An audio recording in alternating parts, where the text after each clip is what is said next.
Imagine un monde où chaque lundi, l'argent s'évapore, disparaît, comme par magie. Oui, tu as bien entendu. Que ferais-tu dans cette nouvelle réalité? Le temps s'en trouve complètement redéfini. Chaque semaine, une course commence pour sécuriser tes finances avant l'inévitable coup du lundi matin. Les discussions dans les cafés deviendraient frénétiques, le genre de conversation passionnée où le regard des femmes se croise en silence, avec ce mélange de fascination et de terreur face à ce chaos économique. Les moments de shopping compulsif du samedi soir prendraient une tournure stratégique, te rappelant constamment le compte à rebours. C'est un défi colossal pour ta capacité à planifier, à anticiper. Les conséquences ne se limiteraient pas à ton portefeuille. Elles se glisseraient dans ton mode de vie quotidien, jusqu'au moindre détail. Bien souvent, c'est dans l'inattendu que l'on découvre vraiment de quoi on est capable. Alors, prêt à affronter ce nouveau lundi? Imaginez que chaque lundi, les rues de Tokyo, New York ou Paris se transforment en théâtre de chaos organisé. Oui, vous l'avez deviné, la disparition hebdomadaire de l'argent n'épargne personne. Mais la manière dont les gens s'adaptent, c'est une histoire. Une histoire bien différente. En Europe, les marchés fermiers prennent soudain un tout nouveau sens, redevenant des lieux de troc remplis de sourires et de sourcils levés. Tandis qu'en Afrique, où le concept de mobile money s'est déjà épanoui, le lundi pourrait ne faire qu'accentuer des rires amusés face à la perplexité des touristes. Maintenant, voyons comment, en Asie, les cultures profondément enracinées dans l'épargne anticipent ce phénomène. Imaginez la Chine, un pays toujours prêt à tourner l'adversité à son avantage.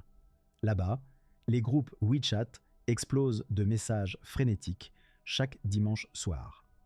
Les transactions deviennent un sprint, le pouce glissant rapidement sur l'écran, presque comme si leur vie en dépendait. En Amérique du Sud, mêlant chaleur humaine et inventivité, on pourrait voir des concerts improvisés le lundi pour alléger l'angoisse commune. Imaginez un tango de Buenos Aires qui se transforme en une farandole où la mélodie est une excuse pour, nonchalamment, échanger quelques légumes ou bouteilles de vin. Au cœur de cette cartographie du chaos, vous voyez, ces disparités influencent non seulement les comportements locaux, mais elles imposent également aux entreprises qui naviguent ces eaux tumultueuses de redoubler de créativité. Les startups tech s'accroissent. Oh oui, merci d'avoir développé cette appli géniale pour troquer des services, pendant que les économistes, eux, se grattent la tête.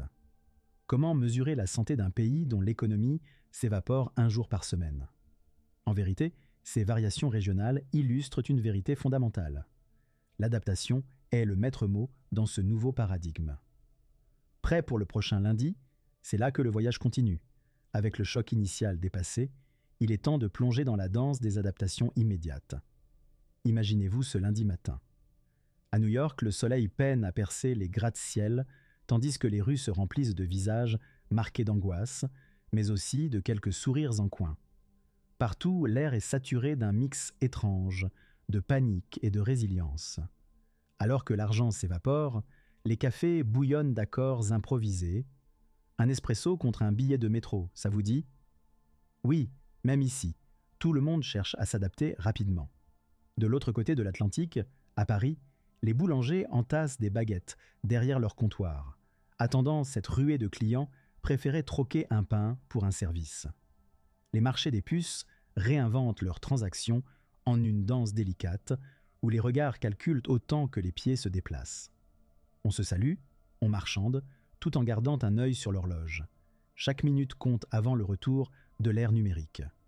Vous voyez, ce lundi n'est pas juste une journée sans argent. Il est devenu une pièce maîtresse dans le rythme effréné de notre semaine. Imaginez, dans chaque foyer, un scénario où les enfants échangent leurs jeux vidéo contre des corvées, expérimentant délibérément cet art oublié du troc. C'est à la fois chaotique et comique, un théâtre de survie. Prenons un instant pour réfléchir. Selon une enquête mondiale, 73% des personnes déclarent ressentir un étrange soulagement une fois la tempête passée chaque lundi soir. Pourquoi? Peut-être parce que ce chaos nous offre un répit, une pause forcée pour regarder le monde différemment. Alors, avec ce choc initial de chaque lundi derrière nous, que nous réserve la suite? Eh bien, le monde commence lentement à structurer cette folie en quelque chose de moins effrayant. Car après tout, n'est-ce pas lorsque le rideau tombe que le véritable spectacle commence? Imaginez, quelques semaines après l'introduction de ce phénomène du lundi sans argent, les entreprises et individus commencent à s'adapter. Mais pas sans quelques détours chaotiques, bien sûr. Les marchés boursiers, d'abord en déroute complète, commencent à voir une lueur d'espoir. Ceux qui avaient investi dans des entreprises proposant des solutions sans numéraire voient leurs actions grimper en flèche chaque mardi. En regardant de plus près, vous voyez des banquiers autrefois austères devenir soudainement adeptes du Distri Flipper, une nouvelle tendance où les distributeurs automatiques de billets deviennent des attractions désuètes pour les nostalgiques. Mais attention, ces machines sont maintenant des témoins silencieux de la folie du lundi, gardiens d'un passé où l'on pouvait encore retirer du liquide en début de semaine. Le monde du travail commence à se réorganiser aussi. Imaginez les managers en train de redéfinir les semaines de travail pour éviter les lundis chaotiques. Une étude démontre que 68% des entreprises mettent en place des vendredis de fortune, une nouvelle approche de la rémunération où les salaires sont versés le samedi, entraînant un gigantesque rush vers les supermarchés dès le vendredi soir. Mais la véritable surprise se cache dans notre capacité collective à inventer des substituts. Des monnaies locales émergent, imprimées discrètement avec des motifs farfelus représentant des chars en costume ou des aliens ballerines, échangées contre des cafés à infuser ou des places de cinéma. En fin de compte, le monde commence à accepter cette nouvelle réalité avec un mélange de stoïcisme et de créativité. Vous voyez, alors que les systèmes économiques tremblent, quelque chose de presque poétique émerge. Un pas de danse inlassable entre chaos et adaptation.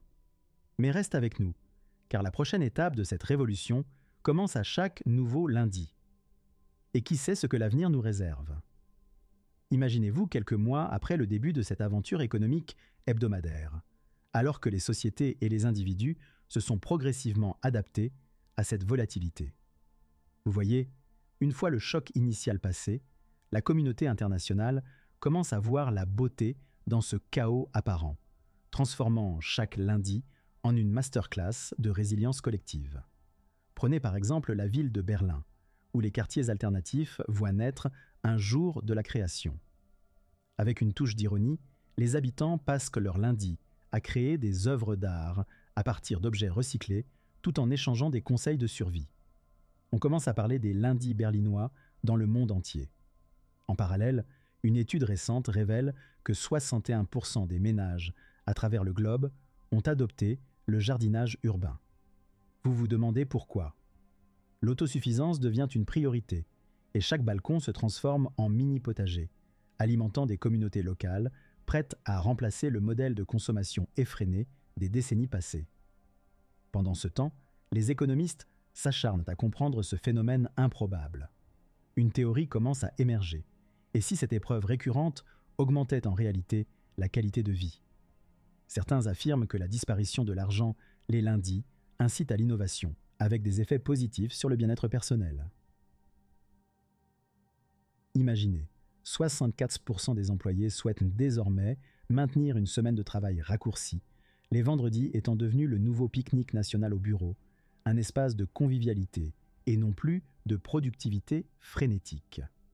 Alors, vous voyez, cette nouvelle danse entre les économies et les sociétés n'est pas seulement un jeu de survie. C'est peut-être une leçon sous-jacente sur la façon dont l'humanité peut s'épanouir dans l'inattendu, remodelant notre avenir collectif, un lundi à la fois. C'est le commencement d'une nouvelle ère, où se réveiller un lundi matin devient une invitation à l'imprévu et à la réflexion. Qui sait où cela nous mènera? Imaginez-vous 6 mois après le début de cette aventure. Tandis que la planète s'est acclimatée à ce lundi sans argent, l'humour devient une arme puissante. À Londres, un nouveau mouvement est né, Lundi Folie, où les gens déguisés célèbrent la réinvention du quotidien, transformant les parcs en terrains de jeu pour adultes. Et les costumes incluent tout, des super-héros à votre grand-mère en chaussettes à pois. En regardant de plus près, vous voyez ce phénomène imprégner nos institutions. Prenez l'exemple du système éducatif au Japon. Les écoles introduisent des lundis créatifs où les élèves apprennent à construire des choses utiles à partir de matériaux recyclés. Résultat, une étude révèle que 80% des enfants ont développé des compétences en résolution de problèmes bien au-delà des espérances habituelles. Qui aurait cru que l'art de bricoler deviendrait la nouvelle norme académique? Mais attendez, la danse ne s'arrête pas là. Les économistes observent une tendance fascinante. Une augmentation de 35% des taux communautaires de troc pourrait potentiellement renforcer les liens sociaux. En Australie, des quartiers se réunissent pour organiser des midi-partages, où chaque lundi est une occasion de goûter aux plats préparés maison en échange de conversations ensoleillées. Cependant, derrière ce voile de transformation, des questions critiques émergent. Oui, les gens prospèrent dans l'adversité, mais est-ce une solution durable? Vous voyez, cette réorganisation pourrait bien être un acte temporaire d'équilibre, mais elle force chacun à repenser ce qu'il signifie de vivre en société. Alors qu'un autre lundi se prépare, vous pourriez être tenté de vous demander: ne pourrait-on pas, tout simplement, redéfinir les règles? Oui, l'avenir reste incertain, mais n'est-ce pas ce qui rend ce voyage passionnant? Après tout, chaque lundi porte en lui une promesse, celle de surpasser l'inattendu avec un sourire complice. Alors, voilà, guerrier du lundi, prêt à affronter cette nouvelle semaine avec audace et créativité. Chaque lundi est une opportunité de redécouvrir ta résilience et de montrer ce dont tu es capable. Maintenant, je veux savoir, quelle est ton astuce secrète pour survivre au lundi sans argent? Mets ça en commentaire, je suis curieux de lire tes idées de génie. Et surtout, n'oublie pas de t'abonner si tu veux que d'autres idées folles comme celle-ci viennent égayer ta semaine. Appuie sur